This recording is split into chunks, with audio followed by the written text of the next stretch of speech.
दादा भुसेन विरोधात मी अद्वै हिरेंचा विषय मांडत होतो. हिरे आता भाजपात आहेत, त्यामुळे भुसेनचा विषय आता भाजपचा आहे. तर मी माफी मागितली नाही तर खेद व्यक्त केला, असं देखील संजय राऊत म्हणाले.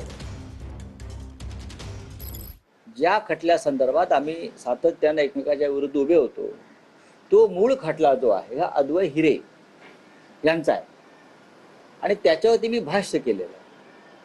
आता स्वतः अद्वै हिरे हे भारतीय जनता पक्षात गेले, त्याच्यामुळे तो खटला चालवायची जबाबदारी आता भारतीय जनता पक्षाला. त्यांना उत्तर दिलं, ते म्हटले की यांनी मी माफी मागितली नाही, मी खेद व्यक्त केलाय. कागद बघू शकता आपण की अद्वै हिरे यांचा खटला होता, त्याच्यामध्ये मी भाष्य केलंय. कोणाच्या भावना दुखावल्या असतील तर मी खेद व्यक्त करतो. खेद व्यक्त करणं आणि माफी मागणं हे दोन भिन्न शब्द आहेत, बरोबर.